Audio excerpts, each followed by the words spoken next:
Hi, I'm Karl Konrad and I founded Australian Immigration Law Services 22 years ago. We look after people all over Australia and around the globe.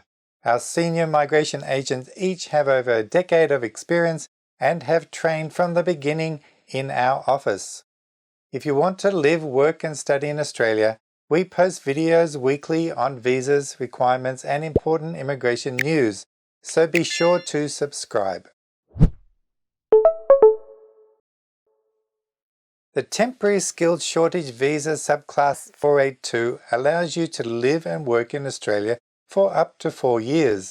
It is an employer-sponsored visa, which means that you are required to have a job offer to work in Australia. Why should you apply for the 482 visa? Well, it doesn't have the points test system, so that's a definite advantage since the 189 and 190 visas are so competitive. Or perhaps permanent residence doesn't interest you anyway. The occupation list is available for the 482 visa is much bigger compared to the 189 visa. And this matters because your eligibility for skilled and employer-sponsored visas starts with the occupation you have. Different visas have different lists of eligible occupations. You cannot be eligible for a visa if your occupation is not on that visa occupation list. There are a number of different occupation lists which can make your search quite confusing.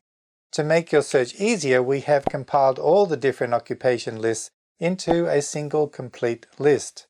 From here you can find out not only which visas you are eligible for, but also the ANSCO code for your occupation, the relevant assessing authority, and any caveats that may apply. Like all employer-sponsored visas, you are required to 1. Work for the employer who sponsors you, and 2. Work in the same role you are sponsored for.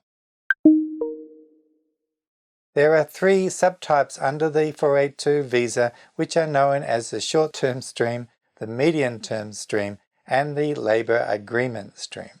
These 3 streams are quite different. The short-term stream allows you to stay in Australia for up to 2 years and does not have a pathway to permanent residency. The medium-term stream allows you to stay in Australia for up to 4 years and gives you a direct pathway to permanent residency. The labour agreement stream is for those who have employers who have a labour agreement signed with the Australian government. The medium-term stream would be most people's preferred choice given that it has a pathway to permanent residency, but it depends upon the occupation you have because the 3 different streams all have different occupation lists. If you use our complete occupation list, it will tell you if your occupation is on the short-term stream or the medium-term stream. Another thing before I move on, occupation lists are updated every now and then, and although we do our best to keep up with all the changes, it is important for you to double-check with official sources. Also, if you make an application and the occupation list changes, your application will still be valid so long as the occupation was on the list at the time you lodged your application. Here's what you need to know about the short-term 482 visa. It is valid for up to 2 years. It has no pathway to permanent residency for your employer to sponsor you, and you can renew your visa only once while you're in Australia. This visa also has a genuine temporary entry requirement, so that can make applications a little tricky, especially if you have already lived in Australia for a number of years. Unfortunately, this often causes problems for international students looking to stay in Australia.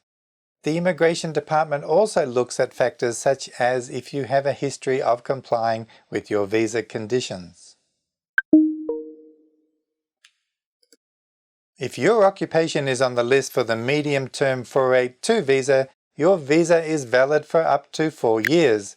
Most importantly, you have a direct pathway to permanent residency through the Employer Nomination Scheme 186 visa. You can apply for the 186 visa after completing 3 years on your 482 visa and you meet all other requirements.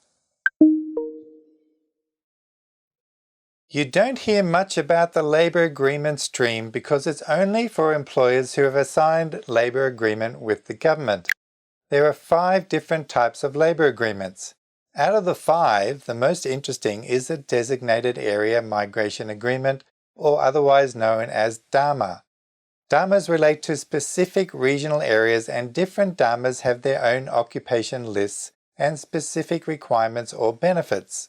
Some DAMAs include the Arana DAMA in New South Wales, the South Australia DAMA, and the Northern Territory DAMA. DAMAs also have a pathway to permanent residency. All 3 streams face similar requirements, which include the genuine need requirement, contract and employer requirements, English language requirement, labour market testing, work experience, and a salary requirement. It is possible some exemptions to these can apply. However, all sponsoring employers must also pay an additional levy to the Skilling Australia Fund, which is a very large expense as well.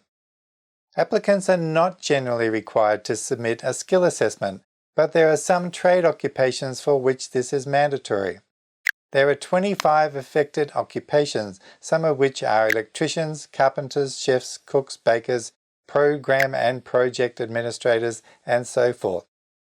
Certain requirements such as English requirement are different depending on the stream. For example, the English requirement for the short-term 482 visa is slightly easier than the requirement for the medium-term 482 visa.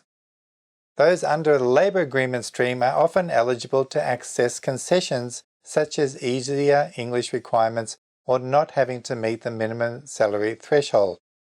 The benefits differ depending upon the DAMA you are under. Because there is a requirement of 2 years work experience, the 482 visa is usually not an immediate option for graduates. Graduates looking to stay in Australia should take full advantage of their time on the Graduate 485 visa and look for a job that is related to their nominated occupation. Given that the 189 and 190 visas have become very hard to get, this is a slower but steadier pathway to permanent residency.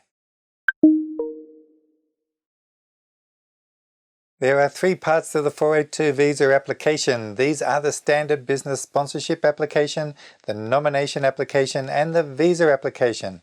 If your sponsoring employer is already a standard business sponsor, they will not need to submit a new application.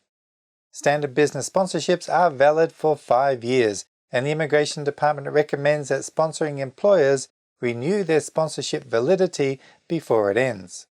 This is probably the easiest part. The nomination application is where the sponsoring employer identifies the applicant for a specific position in their organization. This is a very critical part of the application, as the Immigration Department wants to determine that the position is genuine and necessary. The evidence required for the nomination application is immense, covering everything from organizational structure to business activity, profit and loss statement, business plans, evidence of trying to recruit local Australians, and very much more. Finally, the visa application is to make sure that the applicant is capable of performing the role their employer is sponsoring them for. This will include English test results, skill assessment results, if applicable, health and character checks, and so on. You can lodge your nomination application if your employer is a valid standard business sponsor, or if you have launched a standard business sponsor application. It is possible for you to lodge your nomination application as well as the standard business sponsor application at the same time. You do not need to wait for your nomination application to be approved before you apply for your visa application either. This will help you save some valuable time. There are so many requirements for this visa, and there's a lot of paperwork to do. We'll be sharing more on the requirements in the future, so don't forget to hit the subscribe and turn on the notification bell to get your updates when they come out. You can also check out our visa guides on IMI News at australiavisa.com. Come follow us on Facebook as well. We hope that this video has been helpful to you, and we'll see you soon. And as always, take care out there, and I'll see you next time. So bye for now.